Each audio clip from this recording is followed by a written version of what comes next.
the hidden name of God ancient Egyptians never spoke. Every civilization that ever existed asked the same question. Where did all of this come from?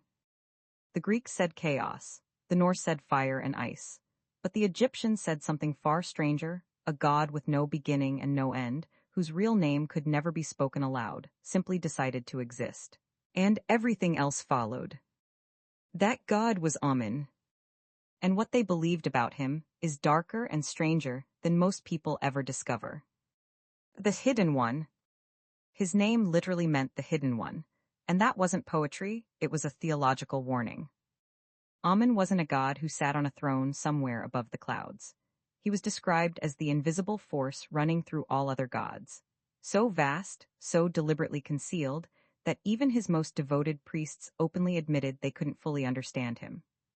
Early artists painted him human, earthly, approachable, a bearded man dressed like a pharaoh, crowned with 2 tall feathers. But over time, something shifted. They began painting him entirely blue, not the blue of rivers or oceans, the blue of infinite, empty sky, because Amun wasn't a being who existed above you. He was the atmosphere itself, present everywhere, visible to no one. The god who created himself. Here's where the story gets strange.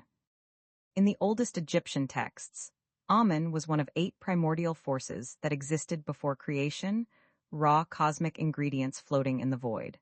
The others faded into the background once the universe began. Amun didn't fade, he expanded, absorbing roles, absorbing other gods, absorbing identities, until he became something with no real equivalent in any other mythology. The god who contained all gods. And his priests took this logic even further. They called him Kamutef, which translates roughly as bull of his mother, because if Amun was the very first being to exist, he had no father, no creator before him. He had to be his own origin, eternally self-generating, simultaneously his own beginning and his own continuation. The paradox was deliberate, the paradox was the theology. The name that grants power over everything. Now here is the part that most tellings leave out. Every major Egyptian deity carried a secret true name, a Ren, that represented the absolute core of their being. This wasn't symbolic. The Egyptians understood it with complete seriousness. Know a god's true name, and you hold real power over that god. The myth of Isis and Ra is built entirely on this idea. Isis tricks the aging sun god into revealing his secret name, and the moment he does, her power over him becomes absolute. So what was Amun's secret name? Nobody knows, because it was never written down, not once, not anywhere. In a civilization that documented everything, medical procedures, legal contracts, tax records, love poetry, grocery lists carved into stone, the true name of their most powerful god is a complete and total silence. That silence was not an accident. To speak Amun's name would be to define him. To define him would be to limit him. And Amun, by definition, could not be limited, could not be contained, could not be reduced to something as small as a word. He was present in air, in stone, in the darkness behind your eyes when you close them. The name was never spoken, and so it was never lost, because it was never truly there to begin with. The pharaoh who tried to destroy him. One man decided Amun had to go. By the New Kingdom, the priesthood of Amun had become the most powerful institution in Egypt, wealthier than the pharaoh, controlling land, grain, trade, and armies. The god had effectively become a second government.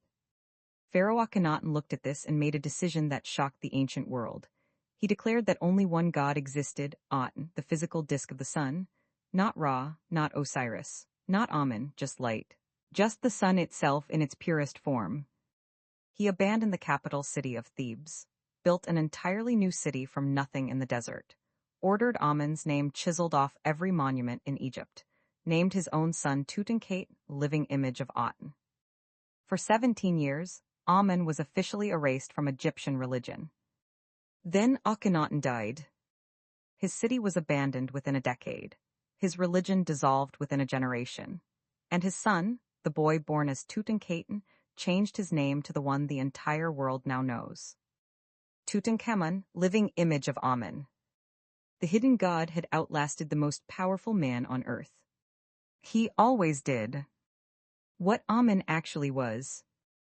Step back from the temples and the secret names and the gold for a moment. What the Egyptians were actually trying to describe with Amen was something that human beings across every culture and every era keep returning to: the feeling that behind the visible surface of existence, there is something else. Something that cannot be named without instantly becoming smaller than it really is. They called him Amen because they had to call him something. By the New Kingdom, they understood him as three truths simultaneously: the hidden, the visible, and the embodied, one being expressed across every level of existence at once.